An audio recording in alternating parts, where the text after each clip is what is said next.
ይህ መልእክት የሚተላለፈው ከአራት አይን ማህበረሰብ ነው። የዛሬ መልእክታችን አጭር ነች። እንዲሁ አሁን ከኃይሎቻችን የደረሰን ዜና ስለሆነ ነው። ቤት ከገባን ጀምሮ ውጭ ያለው እንዳለ ነው። ቤት ከገባን ጀምሮ ኃይሎቻችን ያመጡልናል መልእክት። ያመን ይላሉ። ሰዎች ይዟዟራሉ ማለት ነው። እዚህ አካባቢ የሚያዩን የሚመለከቱን ስለኛ የሚያወሩ እና ሲስተም ጌት ኪፐሮች ወይም አንደር ከቨር ኤጀንቶቹ በዚህ በኩል እኛን ለማየት ሲዟዟሩ የኛ ኃይሎች የአራት አይና ማህበረሰብ ኃይሎች አዩዋቸውና መልእክቱን ያመጣሉ። ያ ማለት ሲዟዟሩ እዚህ አካባቢ መኪናችን ቦታው ላይ ቆሟል አልቆመም፣ እኛ ውጭ ነው ያለነው ወይስ ቤት ውስጥ ነው ያለነው፣ ሞባይሉ ቤት ነው ያለው ወይስ ውጭ ነው ያለው፣ እንደዛ። ይሄ በእኛ ግምት የመጣው ምናልባች እንግዲህ አገሪቱ ውስጥ የሆነ የሽብር ነገር ተካሂዷል መሰለን። አንድ ሁለት ሰዎች ቢላዋ ይዘው ሰው ለመውጋት ሲያደርጉ ምናልባች እንደዛ ይሆናል ብለን እንገምታለን። እዚህ ሀገር አንድ ትልቁ ችግር አንድ ሙስሊም አንድ ነገር ሲያጠፋ ወሬውን ያሞቁታል፣ ያጮሁታል። ግን በእኛ ኢንቨስቲጌሽን ብዙ ትልልቅ ቴሮሪስት ትልልቅ ሽብር የሚካሄደው ወይም ብዙ ክራይም የሚካሄደው በአንድም በሆነ በሌላ መንገዱ ግድያዎች፣ የጅምላ ጭፍጨፋዎች ምናምን የሚካሄዱት በብዛት ነን ሙስሊም በሆኑ ሰዎች ነው። ግን እነሱ ሲያጠፉ ይሄ አሸባሪ ምናምን የሚባል ነገር ታርጋ አይለጠፍላቸውም። ግን ያው የአእምሮ በሽተኛ ምናምን ሄት በዚህ ቦታ እንደዚህ ያላሉ። ያም ሆነ ይህም ብቻ የኛ አሁን ለምን እኛን ለመከታተል እነዚህ ሲስተም ጌት ኪፐሮቹ ለምን እንደሚዞሩን ስንጠይቅ ምናልባች ይህን 2 ቀን 3 ቀን አገሪቱ ውስጥ ባደረገው ሽብር አንድ የሆነ 2 ሰዎች ባደረጉት ሽብር በዛ ምክንያት አህያውን ፈርቶ ዳውላውን ይላል። እኛን እዚህ ይዟዟሩናል። ከእሁድ ጀምሮ በስራችን ላይ እክል መጣ። በስራችን ከምናገኘው ኢንካም በግማሽ ቀነሰ። እዛ አካባቢ ለምንድን ነው? ዘረኝነቱ በጣም በዛ ከፍ አለ ማለት ነው። ያ ማለት ስራ ላይ ስንሰራ በፊት ገንዘብ የምናገኝበት መንገዱ ገንዘብ የምናገኝበት ስራው አሁን በአንድም ሆነ በሌላ መንገዱ እነዚህ የመንግስት ምንድን ነው የሚባሉት በግብር ከፋዩ ገንዘብ ደሞዝ የሚከፈላቸው ሰዎች ህዝብ እናገለግላለን ወይም መንግስት ሰራተኞች የሚባሉት እጃቸው ገብቷል ማለት ነው። ኢንቮልቭ አድርገዋል ማለት ነው። ያ ማለት እንደኛ አይነት ስም ያላቸው መሐመድ ምናምን የሚባል ስም ያላቸው ሙስሊም ሰዎች ስራ ላይ ከተማ ውስጥ እንዲኖሩ አይፈለግም። በከተማ ውስጥ እንዲዟዟሩ አይፈለግም። ይሄን ነው ያለፉት 3 ዓመት ያጠና ነው ከኦክቶበር 7 በኋላ። ምክንያቱም ከዛ በኋላ ነው እኛም በስራችን ላይ እክል የመጣው። ያለፉት 3 ዓመት ሩቲን ነው። ሩቲኑን ስናጠናው ልክ እንደዚህ አይነት ነው። ካምፓኒም ብንለውጥም አንድ አይነት ነው። ምክንያቱም ደግሞ it's not about the company, it's not about the branch, it's not about the place, it's not about the building we go, it's about the head office are the same። ስለዚህ በዛ ምክንያት እኛም ባለፉት 4 ቀናት 3 ቀናት 5 ቀናት ኢንካማችን በግማሽ ወረደ። የአሰሪዎቻችን ካምፓኒዎቹ አይ ቲንክ ተጽዕኖም እያደረባቸው ነው መሰለን። በስራውን እንደ ድሮ ሊሰጡን አልቻሉም። ምክንያቱ ደግሞ ስማችን ሙስሊም ነው። እንግዲህ ይህች ነች ዲሞክራሲ። ባለፈው ብለናል። ዲሞክራሲ፣ ፍሪደም፣ ራይት እና ጀስትስ የሚሏቸው ፍርድ ቤት ቀረቡ። ምክንያቱም ፌስ ማስካቸውን እያወለቁ ነው እና ፍርድ ቤት ቀረቡ። ሊፈረድባቸው ነው። ምክንያቱም ቦታቸው ላይ አልተገኙም። የዚህ ነገር ችግሩ ዳኛው ማን ነው ነው። እነሱ ላይ የሚፈርደው ዳኛ ማን ነው ብለን ስንጠይቅ እግዚአብሔር ቢሆን ደስ ይለናል። ኃያሉ አምላክ ቢሆን ደስ ይለናል። አለበለዛ አባቱ ዳኛ ልጁ ቀማኛ በሆነ ፍርድ ውስጥ ላይ ይወርቅና ብዙም ፍትህ አይገኝም ማለት ነው። አምላካችን የተመሰገነ ይሁን። ግን ያው ኃይሎቻችን ሁሌም ቢሆን ያቀብሉናል ወሬውን። እኛን ስም ሲያነሱ እዚህ አካባቢ ሲዟዟሩን ሲመለከቱን ሲሽከረከሩ እንግዲህ እንዴት አይነት ኮንስቲቱሽን እንደሆነ እኛም አናቅም። እንዴት አይነት ራይት እና ጀስቲስ እንደሆነ አናቅም። ዲሞክራሲ ፍሪደም እንደሆነ አናቅም። ግን በተለያየ መንገዱ እኛ እየተጎዳን ነው። እዚህ ሀገርም ሆነ ከዚህ ሀገር ውጭ ሽብር ሲካሄድ እኛን ቶሎ ብለው ለመከታተል ስራችን ላይ እንቅፋት ለማምጣት ኢንካማችንን ለማውረድ የዚያን ያክል ነው። የዚህ ነገር ልዩነቱ እኛ ማለት የአራት አይነት ማህበረሰብ ነን። እኛ ማለት የፈጣሪ አገልጋዮች ነን እና ያው ያለፉት 3 ዓመት ብዙ ነገሮችን አመተናል በዚች ሀገር ላይ ብንነግራቸው ምን እንደመጣባቸው በእርግጥ ጨርቃቸውን አውልቀው ይሮጣሉ። ግን ብዙ መከራ መጥቷል። ፈጣሪን ለምነን ቅጣቱን አሳልፎባቸዋል። እንዲያውም አንድ ወቅት አልን ያጣችሁትን ነገር ብታውቁት ኑሮ ጨርቃችሁን ጥላችሁ ትሮጡ ነበር አልን። ያኔ አልገባቸውም። ዛሬ ላይ ግን ቁመው ያውቁታል። ከ2025 በኋላ ምን ያክል ምንድን እንዳጡ አገሪቱ ማለት ነው። አገር ስንል አሜሪካን ማለት ነው። እና አሁንም አልተውም። ዘረኝነቱ ከፍ ብሏል። በእኛ ግምት በአንድም ሆነ በሌላ መንገዱ ኢንቮልቭ አድርጓል ሬሲዝም የትም ቦታ። ምክንያቱም በየቦታው ስንሄድ የሚያዩን ሰዎች በተለያየ መኪና የዚህ ነገር ትልቁ ችግር ደግሞ እነሱ በጥቁርም ይሁን በነጭም በህፃንም ይሁን በትልቅም በሲቪል መኪናም ይሁን በሎ ኢንፎርስመንት መኪናም ኃይሎቻችን ያዩዋቸዋል። እነሱ ለመደበቅ ቢሞክሩም ኃይሎቻችን ግን ያቀብሉናል። እነዚህ ኃይሎች ሰዎች አይደሉም እና ኢንቪዚብል ዲቫይን ኤጀንቶች ናቸው። እነሱ ለእኛ ነው የሚያገለግሉት፣ ለሰው ለሌላ ሰው አያገለግሉም። እና ማንኛውም ሰው በዚያ አካባቢ ሲዞር ወይም ባለንበት ቦታ ሲመለከተን ወደ አሁኑ መልእክቱን ያቀብላሉ። ይሄ ሰው እያየህ ነው ወይ ይሄ ሰው እየተመለከተ ነው ወይ እንደዚህ አይነት ሰዎች ስምህን እያነሱ ነው ይላሉ። ቶሎ ብለው ያቀብላሉ። ከዛ በኋላ እኛ የምንመልሰውን እንመልሳለን ማለት ነው። እና እኛ ሆንባቸው። እኛ ደግሞ ያው ብዙ ነገር እያመጣን ነው። ከ2023 ጀምሮ ፈጣሪ አግዞን ከ2024 ያስቀመጥናቸው ነገሮች ብዙዎቹ አሁን ላይ እየተካሄዱ ነው። ግን ያም ሆኖ እኛ እንደ ሀገር ስናስብ እነሱ ግን በዚህ ዘረኝነት ኢጎ የተነሳ እኛም በጣም እየጎዱን ነው። እኛ ደግሞ እንግዲህ ብዙ ርቀን እንዳንሄድ አገሪቱ ውለታ አለብን። በትንሽ በትንሹ ለማስተማር ሞከርን። ምክንያቱም ደግሞ ያው የሚታይ የሚዳሰስ ነው። እኛ ላይ የሚደርሰው ግፍ እና መከራ ከ2023 ኦክቶበር 7 በኋላ በጣም በጣም በጣም በጣም የተለየ ግፍ እየደረሰ ነው። ምክንያቱ ደግሞ አንዳች ነገር ከሙስሊም ጋር የተያያዘ ከሽብር ጋር የተያያዘ ሲኖር ወደ አሁኑ ይሽከረከሩናል። ወደ አሁኑ በስራችን ላይ እክል ይገጥመናል። ገንዘብ የምናገኘው አንድ ወቅት በቀን ቢያንስ 350-400 ዶላር እናገኝ ነበረ። ያ ማለት በሳምንት ቢያንስ እስከ 2000 ዶላር 2200 ዶላር እናገኝ ነበር። አሁን በቀን 150 እንኳን አንሰራም። ያ የሚያሳየው ዘረኝነቱ ጣራ ከፍ ብሏል ማለት ነው። እኛም በዛው ልክ አምላክን እየለመን ብዙ ነገር እናመጣለን። የሚያጡትን ነገር ቢያውቁት ኖሮ እኛ ላይ የሚያደርሱትን ግፍ ማቆም ብቻ አይደለም፣ ዋይት ሃውስን የሚያክል ግንብ ከወርቅ ገንብተው ይሰጡን ነበረ። ምክንያቱ ደግሞ ልዩነቱ የምድርና የሰማይ ያክል ነው። እኛ ለዚች ሀገር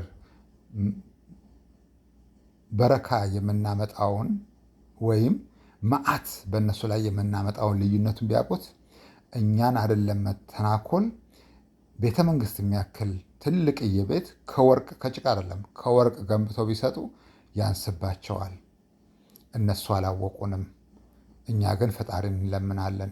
ዛሬ ላይ ያሉበት ችግር አምላክን ለምነን ነው፣ አንብተን ነው፣ እንባችንን አውርደን ፈጣሪን ለመን ነው አልን። አምላካችን ሆይ ቅጣትህን አሳማሚ ያደርግባቸው በእነዚህ ሰዎች ላይ ብለን ዛሬ ያው ውድቀታቸው በጣም እየተፋጠነ ነው።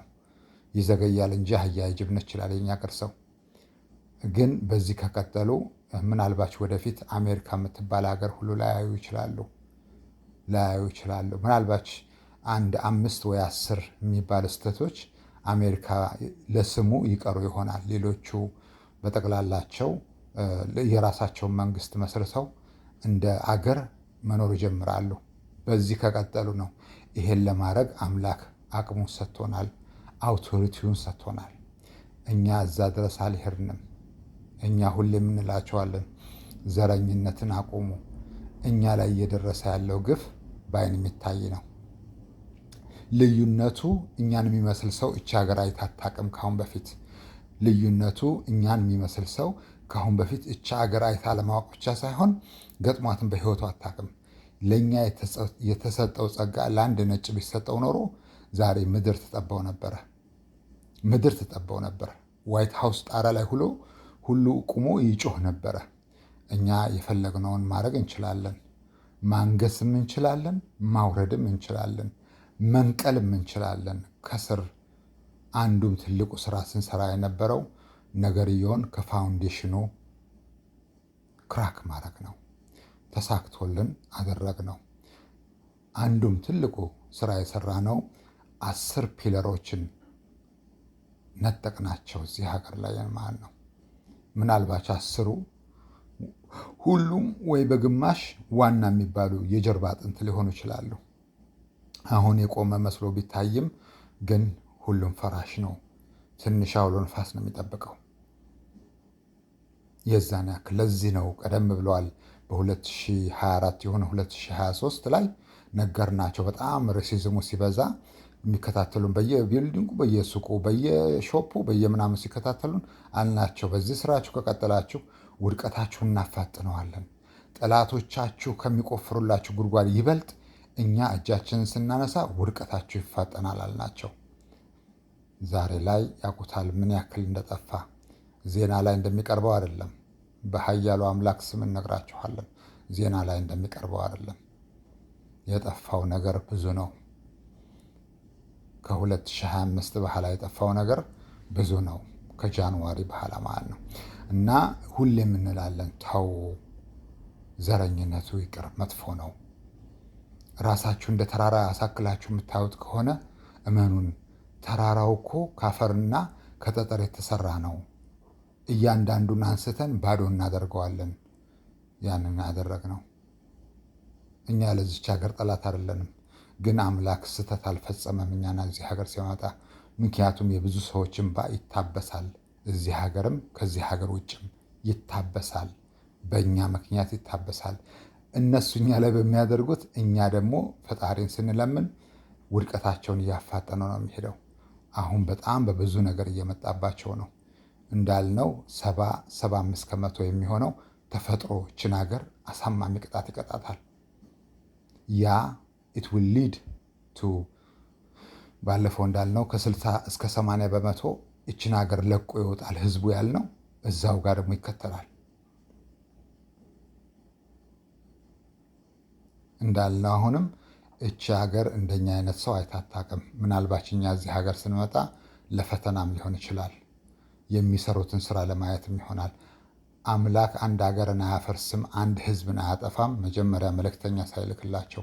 እኛ አይተናቸው ከፈጣሪም ከሰውም ጋር ተጣልተዋል። እነዚህ ሰዎች ከፈጣሪም ከሰውም ጋር ጸባቸው ከሁሉም ጋር ነው። ከራሳቸው ባለፈ ለሌላው አያስቡም። ሰውን ሲያጠቁ አንድ ላይ ነው። የሚያጠቁበት መንገድ ብዙ ነው። ተው አልናቸው። እኛ ለእናንተ ጌጥ እንጂ መከራ አይደለንም፣ ወይም ደግሞ ጠላት አይደለንም ብለን ነገርናቸው። አላወቁም። ስማችን መሐመድ ስለሆነ፣ ሃይማኖታችን እስላም ስለሆነ፣ ቆዳችን ጥቁር ስለሆነ በዛ አሳነሱን።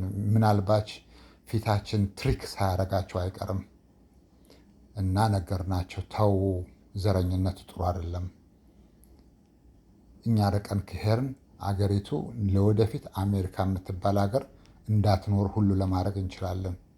ይሄ ቻይና ማድረግ አትችልም፣ ራሻ ማድረግ አትችልም። እንደዚህ አይነት አብሶሉትሊ ሰሜን ኮሪያ ማድረግ አትችልም፣ ኦር ኢራን ማድረግ አትችልም እንደዚህ አይነት ነገር።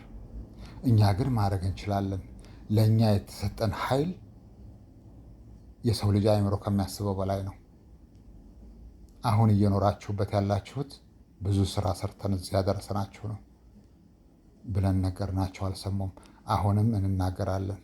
በግብር ከፋዩ ገንዘብ ደሞዝ የምትቀበሉ ወይም ከሱ ጋር ግንኙነት ያላችሁ በአንድም ሆነ በሌላ መንገዱ ቢኮዝ ዩ ካንት ላይ ጋድ ኦር ዩ ካንት ቺት ሂም እጃችሁ ኢንቮልቭ ሲያደርግ ሬሲዝም፣ ሲስተሚክ ሬሲዝም፣ one way or another discrimination, the country will pay the price.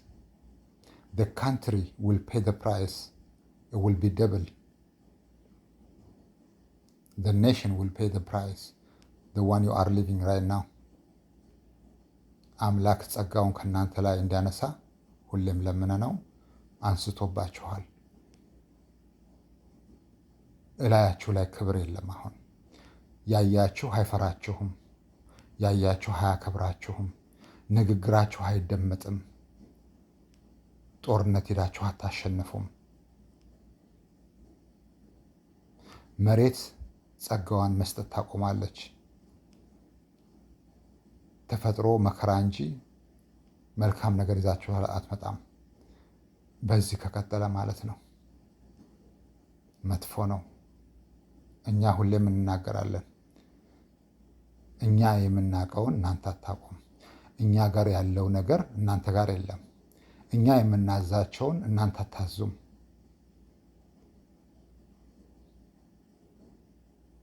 እና ዘረኝነቱን አቁሙ። አንዳንድ ጊዜ ፍርድ እንሰጣለን። በይበልጥ በተለያየ መንገድ በዜና ላይ ስንሰማ አንዳንድ ሰዎች በማንነታቸው ምክንያት ሲበደሉ ከዛ ተቋም ውስጥ ካሉ ሰዎች በየትኛውም አካባቢ ይሁን ዋጋ ይከፍላሉ። ተቋሙም ሆነ ተቋም ውስጥ ያሉት ሰዎች ዋጋ ይከፍላሉ። በሰሩት ስህተት፣ በሰሩት ጥፋት ዋጋ ይከፍላሉ። በእኛ ግምት ፍትህ የለም። አንዳንድ ጊዜ we are investigating ይላሉ። ለአንዳንድ ኢንሲደንቶች እናውቀዋለን የዛ አውትካም ከአፍተር ኢንቨስቲጌሽን there will not be justice።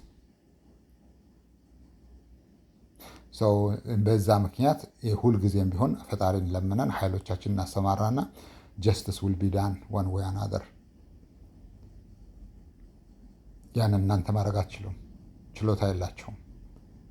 አንዱም ጸሎት ያደረግነው ፈጣሪ በህይወት ዘመናችን እስካለን ድረስ ለማንም ሰው ይህንን ጸጋ እንዳይሰጥ፣ ከሞትንም በኋላም ሆነ ከዚህ ዓለም ከሄድን በኋላ ምናልባት እስከ 2080 እስከ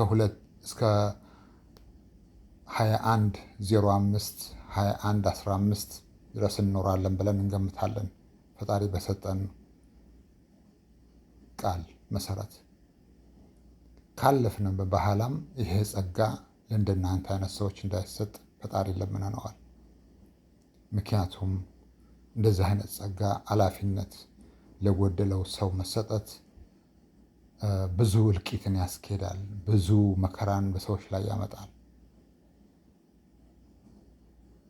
በይበልጥ በዘረኝነት በሽታ ለተለከፈ ሰው ይህ አይነት ስልጣን ከተሰጠው በጣም መጥፎ ነው። ለሚቀጥሉት 200 እና 300 ዓመት እንደገና መግዣ ይሆናል። በዚህ ምክንያት ፈጣሪ ለመን ነው ለማንም እንዳይሰጥ። ይሄ ደግሞ ያለ ነው። ንጉሥ ሰለሞን ወይም ኪንግ ሰለሞን ፈጣሪን ሲለምነው ከኔ በፊት ያልሰጠኸውን ከኔ በኋላም የማትሰጠውን ጸጋ ስጠኝ ነው ያለው። እኛም ጋር እንደዛ አይነት ነገር ነው ያለው። ያ ማለት ከንጉሥ ሰለሞን የተሰጠው ጸጋ ጋር እኩል ነው ማለታችን አይደለም። ፈጽሞ ልዩነት አለው። ግን አምላክ ሁልጊዜም ቢሆን በዘመኑ ከነበሩት ሰዎች ካሉት ሰዎች ካላቸው እውቀት የላቀ ነገር ይሰጣል። እናንተ ቴክኖሎጂን ስታውቁ፣ እኛ ግን ቴክኖሎጂን የሚያስነቅ ነገር ነው ፈጣሪ የሰጠን። ዳት ሚንስ ቤት ውስጥ ቁጭ ብለን የትም ቦታ የሚደረገውን ነገር እናያለን። ያለ ትራንስፖርቴሽን የፈለግንበት ቦታ እንሄዳለን። ያ ማለት የፈለግነውን ነገር እናዛለን፣ የፈለግነውን ነገር እናደርጋለን። ልዩነቱ በራሳችን ሲመጣ ቅጣቱ በጣም ከባድ ነው። ሁሌም የምናስጠነቅቀው ለዚህ ነው። በግብር ከፋዩ ገንዘብ ደሞዝ የምትቀበሉ ወይም ከሱ ጋር ግንኙነት ያላችሁ ጥፋት በመታጠፉ ጊዜ እመኑን ሀገሪቱ ዋጋ ትከፍላለች። ዋጋው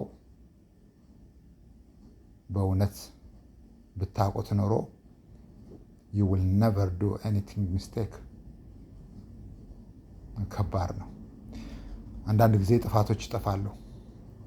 እኛ ሁልጊዜም ሌባ ሲሰርቅ ሌባውን ላይ እንትን አናመጣም፣ ምንድን ነው የሚባለው? ፍርድ አናመጣም። ሌባው ወስዶ ለማን እንደሸጠ ወይም ማን ስረቅ እንዳለው እዛ ጋር ነው የምንሄደው። ለምሳሌ ተገዝቶ የመጣ ገዳይ ወይም ዘራፊ ወይም አጥፊ እሱ ላይ አንፈርድም፣ የላከው ጋር ነው የምንሄደው። በዚህ ምክንያት ባለፉት ጥቂት ጊዜያቶች ብዙ ዋጋ ከፍላችኋል። ዋጋው በጣም ብዙ ነው ማለት አንድ አይነት ብቻ አይደለም። አንዳንድ ጊዜ ነገሮችን ሆን ብለን እናስቀድምና እናደርጋቸዋለን። ከዛ በኋላ ያለውን አውትካም ቀስ ብለን እንተዋለን፣ ለዓለም ሕዝብ እንዲያየው ማለት ነው። ከዛ በኋላ ለሚመጣው መከራ የዓለም ሕዝብ ከንፈሩ እንኳን አይመጥም። ያ ማለት እንኳን ሊያግዝ ከንፈሩን እንኳን አይመጥም ማለት ነው። ያ ማለት የስሙላ እዝነት እንኳን አያሳይም። የዛን ያክል ኃይሎቻችን ርቀው ስራ ይሰራሉ። ያ ማለት የተገለለ ሰው ማድረግ ማለት ነው። የተገለለ አገር ማድረግ ማለት ነው። የተገለለ ህዝብ ማድረግ ማለት ነው። ስለዚህ መጠንቀቅ አለባችሁ። እኛ የምንናገረውን ነገር መስማት አለባችሁ። ዘረኝነቱ በዚህ ከቀጠለ trust us, we promise you not to be denied አሜሪካ የምትባል ሀገር አትኖርም። ይሄ ብቻ አይደለም። ምናልባች ምዕራባውያኖች በጠቅላላ ልክ ሌላው ዓለም አሁን እንደሚኖረው ከዛ ያነሰ ኑሮ ይኖራሉ።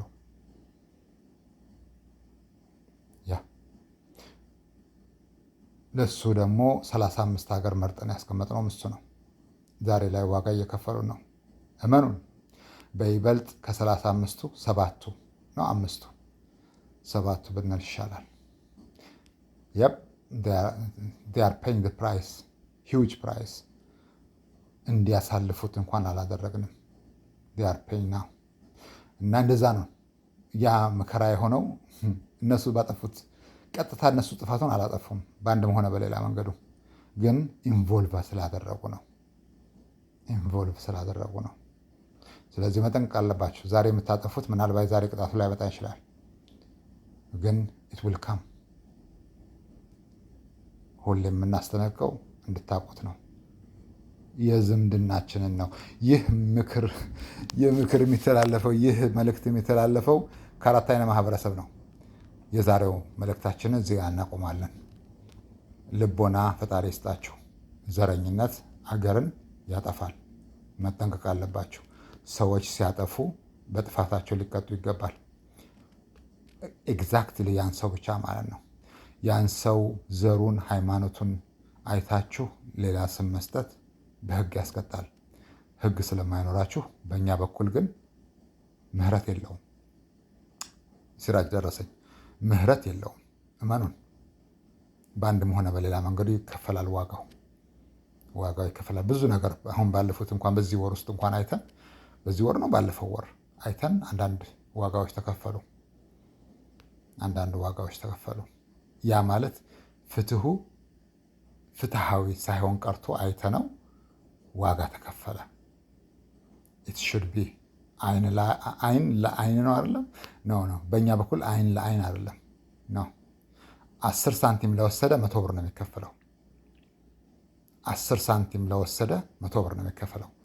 1 ብር ለወሰደ 1000 ብር ይከፍላል። ያ ማለት ለሌላ ሰው ስናደርገው ማለት ነው።